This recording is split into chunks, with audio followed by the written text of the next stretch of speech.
Hey guys, it's Jeff. Got another quick video for you. This one's going to be on the Kershaw BareKnuckle, coming up after this.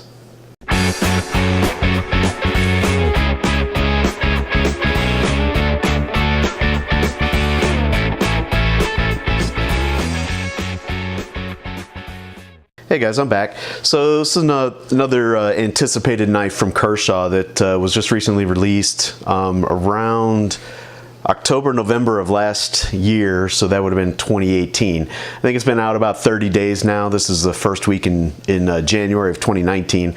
I got this as a Christmas present, so I've been playing with it ever since. So I just wanted to kind of go over it real quick with you guys, you know, share another person's perspective on the internet, tell you how I feel about it, and kind of compare it to some other knives, you know, go through the specifications, etc., etc. So getting right into it. So the specifications on this guy, and we'll verify as much of this as we can. The blade length on it is 3.5 inches. The closed length is 4.7. The overall length open, 8.2 inches. You can see it opened up there. And then the weight on that is 3.4 ounces. So we'll verify the weight real quick since I've got the scale out. Go ahead and look at that.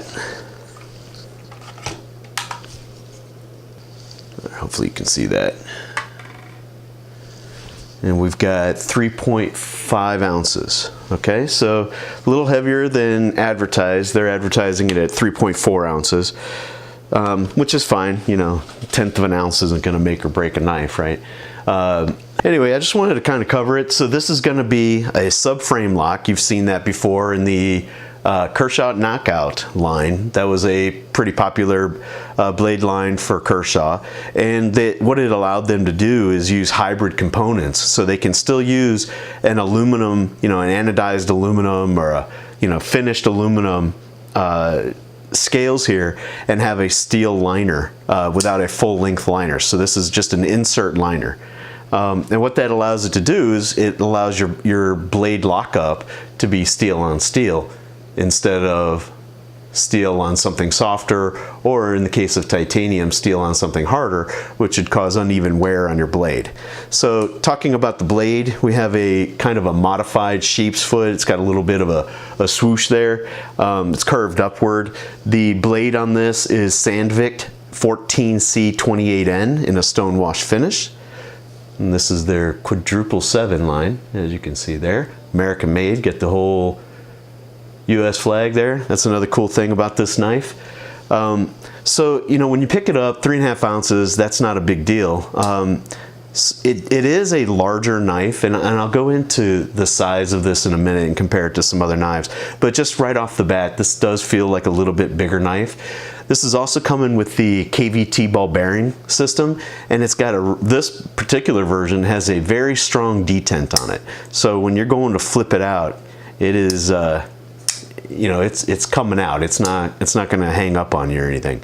One thing I did notice, and I tried to take this thing apart so I could check it out and, you know, loosen it up and lubricate the bearings and everything, is when I got my hex tool in there and I started rotating on it, this captive pivot pin was also rotating. So it's not supposed to do that. It's supposed to be captive. However, in this particular case, it was not captive. It was actually free floating. So I'm not going to demonstrate that on camera. It's kind of cumbersome to do, but I did want to mention that to people who are interested in this knife, that this particular one, taking it apart is not going to be happening very easily. So, you know, this is, like I said, if you're familiar with the original Natrix line, you know, this was a let's see, this was a version of the 7007. So there it is next to an original Natrix. This is the assisted one, so it does have the spring inside, the speed safe. You've seen this before. I've got another review on this knife.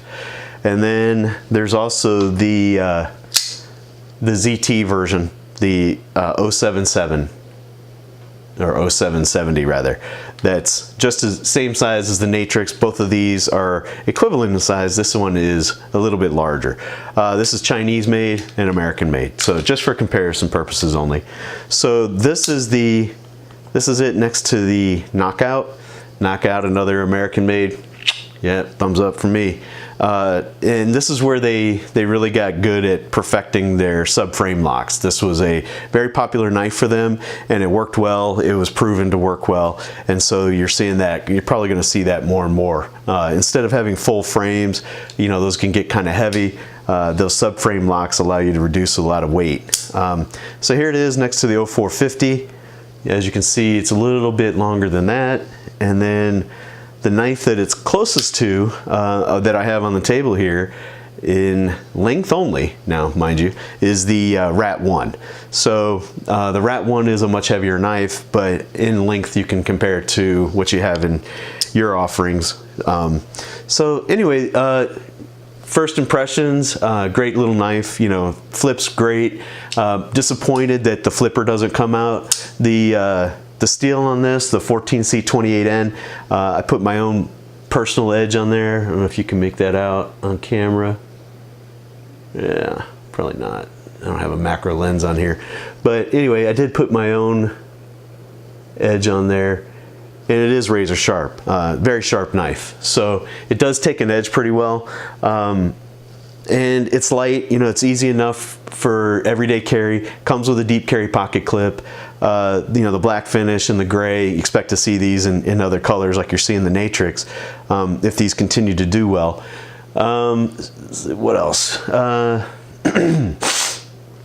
Oh, you've got a street price on these things right now, about $70. You can pick them up. Great little bargain for an American-made flipper from an American company, Kershaw. It's nice to see that they're continuing to expand on the American-made products line, especially with you know, the way the world imports and tariffs and all that are gonna start to impact the foreign-made products. Hopefully we can get some manufacturing going in the US again, so we can put Americans to work. So anyway, that's all I got, guys. It's a great little knife. I like it. I want to keep this video as short as possible for you so you can move on to the next one. But if you like this video, give it a thumbs up. I'd appreciate that. If you haven't subscribed yet, please do. You can check me out on my other social media platforms. You can find me on Instagram, Jeff_Tack. You can find me on Gunstreamer and on another social streaming platform called bit.shoot. Or I'm sorry, bitshoot.com rather. And you can follow me there. So if anything ever happens to me on YouTube, you can still follow my content. That's all I got, guys. Have a great day, and I'll see you next time. Bye.